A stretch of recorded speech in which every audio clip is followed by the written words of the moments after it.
Son las 7 de la mañana con 13 minutos. El Código de la Democracia establece fuertes sanciones para los medios de comunicación que divulguen encuestas en los días previos a una elección. Antes de dialogar con nuestra próxima invitada, con Paulina Recalde, recordemos lo que dice la norma sobre este tema. Cuando un medio de comunicación publique resultados de encuestas o pronósticos electorales en los 10 días anteriores al día de los comicios o se refiera a sus datos, será sancionado el responsable con la multa de entre $5.000 a $20.000. La reincidencia será sancionada con la suspensión del medio de comunicación hasta por 6 meses. La autoridad electoral solicitará al Tribunal Contencioso Electoral la imposición de las sanciones pertinentes al representante del respectivo medio de comunicación o propio medio, previa sentencia y apego al debido proceso. Sin embargo, las redes sociales escapan a esta prohibición. Tenemos que decirlo. Buen día, nuestra invitada Paulina Recalde, directora de Perfiles de Opinión, investigadora de opinión y analista. Bajo la prohibición expresada, no vamos a hablar de números, no vamos a hablar de cifras, pero sí abordaremos aspectos cualitativos de las corrientes de opinión que se ponen en juego y que podrían ser determinantes en esta elección. Lo primero que le quiero consultar es qué tan importante es el liderazgo local, porque estamos hablando de elecciones seccionales. ¿Qué tan importante sigue siendo el liderazgo local respecto de estas otras locomotoras de carácter nacional que van arrastrando candidatos en todas partes del país? Buenos días. Buenos días, Eduardo, gracias por la invitación. No podemos tener datos, así que hay decepción. Sí. Pero sí, efectivamente estamos frente a las elecciones seccionales, unas que vienen en un momento de reconfiguración, digámoslo así, del sistema de partidos, en la medida en que el movimiento político que había estado organizando, hegemonizando la política durante los últimos 10 años, va de salida. Y en la medida en que va de salida, dice usted. Claro, hay un declive notablemente del nivel de apoyo que tuvo originalmente Alianza País con el que tiene ahora. Adicionalmente, no podemos decir que hay un respaldo de parte del Ejecutivo a las candidaturas de Alianza País. Hay posiciones distintas, hay posiciones encontradas entre ellos, y en esta medida lo que estamos viendo entonces es esta reorganización, esta reconfiguración de las fuerzas políticas. Hemos visto además la inscripción de varias nuevas organizaciones. Estamos en un momento donde se ha triplicado el número de candidaturas respecto a las últimas seccionales, y entonces el resultado de esto lo que va a significar es que tengamos una nueva fotografía de la fuerza que tenga cada una de las organizaciones políticas. Pero entonces yo quiero, formular la pregunta de otra manera. ¿Qué tan importantes o determinantes son los liderazgos nacionales en elecciones seccionales? Justamente la pregunta fundamental que tenemos a partir de estas elecciones es: ¿habrá alguna fuerza política que se constituya como una fuerza nacional, una fuerza con implantación nacional? Esa es una pregunta fundamental. Alianza País lo fue durante este periodo de tiempo. Antes de eso, el clivaje que organizaba la política ecuatoriana siempre era el regional, es decir, un momento de mayor prevalencia de organizaciones de la costa y el siguiente de la sierra. Así había sido siempre. La pregunta ahora entonces es fundamental para varias organizaciones. En el caso de Alianza País, si es que tiene todavía una fuerza electoral, una fuerza política, una vez que es una de las organizaciones políticas que mayor número de candidaturas ha inscrito. Pero ganará en grandes ciudades. Esto es difícil de pensar porque son ciudades, Quito, Guayaquil, Cuenca, donde no tiene candidaturas. La gran apuesta, la del Partido Social Cristiano, significará para Jaime Nebot la posibilidad de salir de su cantón y tener una avanzada frente a 2021 con implantación nacional. Creo. En el caso de esta fuerza política, la que llegó finalista a las elecciones presidenciales, logrará tener también fuerza a nivel de varias ciudades y a nivel de varias provincias. Tú las plantea en forma de preguntas, yo no le voy a responder esas preguntas. Claro, pero la pregunta tiene que ver con que las fuerzas locales son importantes, juegan los liderazgos locales, por eso es que hay figuras políticas, una de las más emblemáticas es una exalcaldía y candidatura actual en Paján que había sido presentada desde el velasquismo hasta actualmente con otras fuerzas políticas, es decir, los liderazgos locales cuentan, pero la pregunta fundamental para Ecuador es, ¿una organización política logrará tener en estas elecciones esta implantación nacional de la que hablamos? Este es el doble ¿Podría haber ritmo. sorpresas? Es la pregunta. O sea, ¿podrían emerger nuevos actores, nuevas corporaciones políticas, nuevas corrientes inesperadas? Yo diría que más bien la pregunta es qué pasa con estas organizaciones políticas sobre las que estoy hablando. Nuevos movimientos hay, de hecho se ha triplicado, como decía hace un momento, el número de candidatos y hay nuevas organizaciones inscritas. Pero la pregunta tiene que ver con estas grandes fuerzas políticas que hacen sus apuestas a nivel nacional y hacen de algún modo también varias de ellas una apuesta pensando hacia 2021.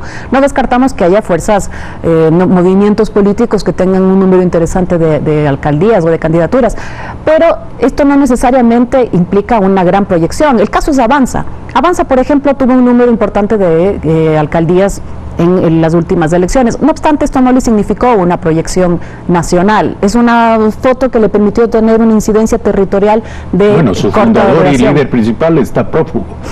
Bueno, lo que quiero decir es que hay organizaciones que pueden tener una presencia en unas seccionales y que esto no necesariamente significa una proyección a largo plazo y a nivel nacional. Por las que he interrogado en este momento, y añadiría también al correísmo en esta interrogante, son las que están en cuestión respecto a cómo logran implantarse en el territorio y tener una proyección, sin duda alguna, hacia 2021 para las presidenciales. La indecisión será un enigma hasta el día mismo de las elecciones. ¿Hacia dónde podría decantarse si tal cosa es previsible? Bueno, la indecisión no se puede hablar en términos nacionales o en términos generales porque cada una de las elecciones seccionales tiene sus características. Si comparamos Quito y Guayaquil, por ejemplo, por hablar de dos ciudades emblemáticas, en Guayaquil la disputa de algún modo se decantó muy rápidamente por dos candidaturas, ahora no las vamos a mencionar, pero esto hizo que el porcentaje de indecisos fuera menor con un tiempo anticipado. La campaña empezó ya muy ¿Pero la campaña antes. cerró con muchos indecisos? Con menos no la campaña, la prohibición. con menos de indecisos que en otras ciudades. En Quito, voy a citar para hacer una comparación, en Quito el porcentaje de indecisos fue desde el principio y es hasta ahora más abultado que en Guayaquil, porque no obstante que hay una candidatura que estaba ocupando o que está ocupando el primer lugar, el resto aparecieron en un último momento generando la expectativa. Ahora, una cosa es hablar de indefinición de voto para alcaldes y prefectos, incluso para juntas parroquiales, y otra es hablar de indefinición de votos para miembros del Consejo de Participación Ciudadana y Control Social. Y esto nos lleva al debate abierto en torno al voto nulo. Sí. Estamos por primera vez en el Ecuador ante la posibilidad de que el voto nulo se constituya en una corriente cierta de opinión. A mí me parece que es extremadamente complejo lo que está viviendo el país respecto a esa elección por varias cosas, porque hay un debate que se ha anticipado y hay un debate que incluso le ha ganado la pulsada a la que debió haber sido una campaña de información. ¿Qué quiero decir con esto? Esta elección fue aprobada en la consulta popular hace un año, en los anexos decía que los consejeros iban a ser electos de este modo, es decir, el país ya sabía que esto iba a suceder. No obstante, no ha habido una campaña de información respecto a una elección que es inédita. Es la primera vez que lo vamos a hacer. Normalmente uno habría pensado que el esfuerzo iba a estar encaminado a informarle a la población la posibilidad que tiene de votar por 3 hombres, 3 mujeres y uno de población indígena. No obstante, en este momento está ocupando todo el debate, fundamentalmente estas presunciones de que de qué podría significar el voto nulo. Voto nulo va a haber, sin duda alguna, porque es un derecho de la población votar de ese modo. Voto nulo puede haber además por esta equivocación, este voto nulo involuntario de gente que no sepa cómo votar y termine anulando. La pregunta es, ¿por qué o qué fuerzas políticas tienen la intención de dotarle a este voto nulo de tal o cual significado? ¿Y quiénes podrían capitalizar esto en el futuro? Claro, pero sobre todo, incluso el capitalizar es intencionado cuando no ha habido el suficiente equilibrio en términos de información. Información simplemente de qué se trata, por qué esta elección, cuántos votos se puede tener, y lo que en este momento es más complicado y más preocupante todavía es que estemos a menos de una semana de las elecciones y aún no sepamos cómo se van a contabilizar los votos. ¿Usted tiene una opinión al respecto? Sí, me parece que lo razonable habría sido pensar que si tienes voto en una papeleta, voto nulo en una papeleta, eso equivalga a un voto.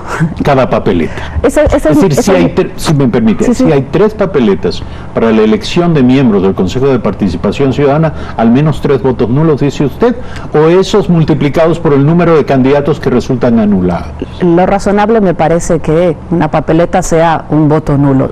Sin embargo, mi posición no es la de un consejero, no tengo esa autoridad. Pero lo que pasa en este momento, con este debate, es que parece que hay bastante más intención de que gane el voto nulo, porque hay más inclinación a difundir cómo podrías llegar a anular y qué significaría que anules y tu derecho al voto nulo, que cómo efectivamente tienes que votar. En términos de equilibrio de información, me parece que esto no ha sido equitativo. No hay suficiente información sobre cómo votar y bastante más inclinada a esta posibilidad de votar nulo. Finalmente, el voto vergonzante.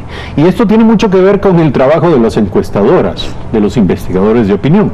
En muchas ocasiones, los investigadores de opinión se acercan a los ciudadanos, les presentan una papeleta, les preguntan, les motivan a revelar su pensamiento a través de estas aseveraciones convertidas en datos dentro de una metodología de investigación.